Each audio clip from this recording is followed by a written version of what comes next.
Hello, Matt. Hey, Matt. Hey, how's it going? We are doing well. How are you doing today? I am doing okay, all things considered. I guess you probably have already relayed the news about McAbee's trial verdict. Well, we haven't actually talked about it on live stream yet, so if you want to just say Okay. your little piece about it, you're more than welcome to. Okay, yeah. Well, I haven't discussed the details with him. It's a very complicated case.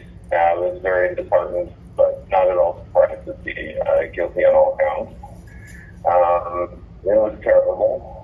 His is one of the first West Terrace cases that directly interacts, where direct interaction with Roseanne Boylan, who was murdered that day. It is like a key aspect of his case and explains his reasons for doing things. I don't, it's just, there's no words for this kind of illness going on in Washington, D.C. I don't know where they are getting these juries from, but it's just, I can't explain it. It's absolutely terrible that they would come back with that. I mean, at the end of the day, January 6th, 4 protesters were dead, 0 cops. 4 protesters, 0 cops. And for years, the lies of the media have said that we went in there with axes and pitchforks and we stabbed everyone and there was blood everywhere and it's a violent mess and look at all the wreckage, these empty bottles on the floor and all this stuff. But at the end of the day, none of that really happened. None of that happened. 4 protesters, 0 cops died that day. Just like at Kent State, you had 2 protesters and 2 bystanders died, 0 National Guard. No one thinks that the National Guard was in the right doing what they did that day. Same thing with the Boston Massacre. I think it was 5 people who died. And the British soldiers, no one thinks that they did the right thing. But in all 3 cases, the protesters compare unfavorably to the January 6th protesters, who were limited who were more numerous in number, definitely more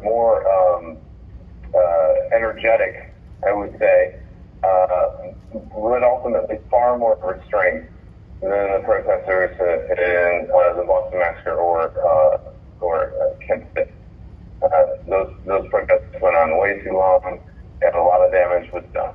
And there was a lot of deliberate intimidation and threats made against the cops for those other protests, the cops and the soldiers and the National Guard. That didn't happen on January 6th. There was criticism, and that is often offered by the prosecution as a form of threat, direct threat to the cops. That's not what criticism is, but it's unsurprising that in this day and age, after a generation of people saying that speech is violence, that criticism would also be treated as like an act of war against the country. And that's sadly where we are right now in terms of the jurisprudence and legal know-how. It just makes me shake my head. Well, it's very much a kangaroo court when you realize that that's what's happening. Yeah, it's a kangaroo court. They're railroading people. It's completely unfair, completely detached from reality and from sanity. You can't have a court run like this. DC justice will long be remembered as the bottom tier standard in American justice. It has replaced Mississippi justice, and now we have DC justice, where good people go to get basically crucified by the mob. It's terrible, absolutely terrible. Well, you're not wrong about that. It is terrible. And just to go back again, I know I've mentioned it a couple times, but it was just really fascinating to me. We went to Fort McHenry over the weekend, and that's where they were keeping dissidents jailed during the Civil War. And, you know, and it's very similar to the situation that's happening now with you guys. And actually, I'd taken some pictures of some of the, you know, the little stories they have on the walls when you walk into the exhibits and stuff, right? That tell, like, the story of whatever. And I'd sent them to Can I Brian. ask a question? Yeah. Hold on a sec. So, was it the Civil War you're talking about, or the Revolutionary War? The Civil War is when they held the dissidents. Oh. They were dissidents of wanting to be in the Union. A lot of Maryland citizens wanted to be part of the southern states. And so at Fort McHenry, they had their cannons were half towards the bay and half towards the city of Baltimore in intimidation, so that if the city of Baltimore tried to secede, they would get bombed. So, oh, wow. Yeah, so after Francis Scott Key was there at the Revolutionary War, his grandson was there at the Civil War and was jailed as a dissident of the government. And oh, interesting. yeah, and so I had just like taken a couple of pictures of that, those few paragraphs, you know, just telling of, you know, this fort or whatever. And I'd sent the pictures to Brian because I'd sent him a bunch of pictures from our little field trip. It was a field trip, whatever. And those are the ones that he wasn't allowed to see. The ones about the actual history. Yeah. Well, this hope might be approved later on, right?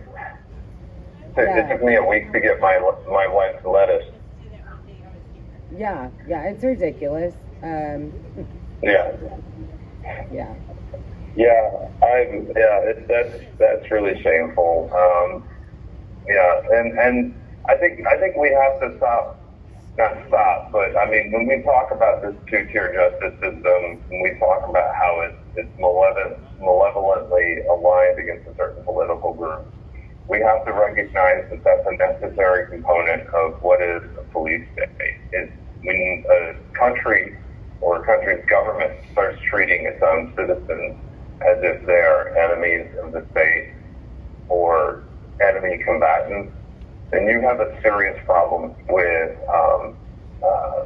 how you're going to go forward with that. Because that country, that government, by default loses its legitimacy when it starts treating its own citizens like that, and all based on lies too. I mean, now we have real terrorists in the world again.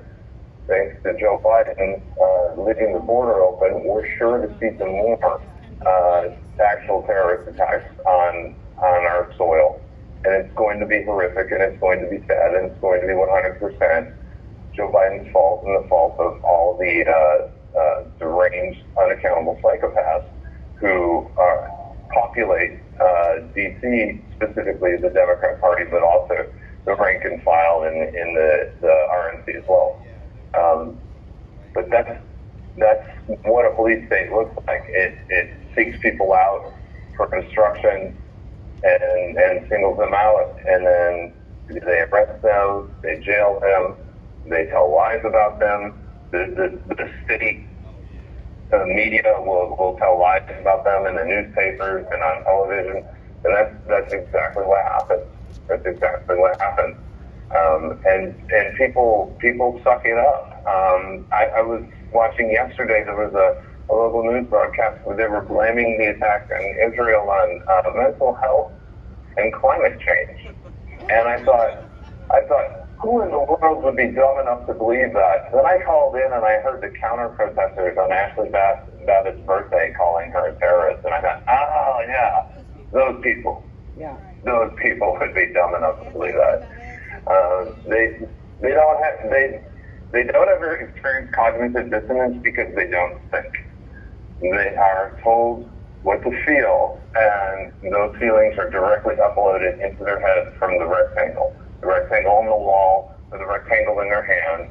It glows, there's a space, there are words, it tells them what to think and what to feel, and it immediately uploads. And everything that came before... You have 1 minute remaining. Everything that came before is wiped clean. It's clean slate. And then they have their new marching orders, and they go out as if they're programmed. And it's frightening to see, and I really wish the people of D.C. would take a stand against police state tactics, but they seem all in on it. And that's frightening because it is the nation's capital. Right. Yeah, you're absolutely right about all that, Matt. Well, I don't want Greta to get us, so I will hear you at the anthem, and we will talk more about this tomorrow night. All right. See you tomorrow. All right. Good night, Matt. Thank you, everyone. Very good to do. Thank you. You guys are awesome. Yeah. Thank you. God bless you. Thank you for using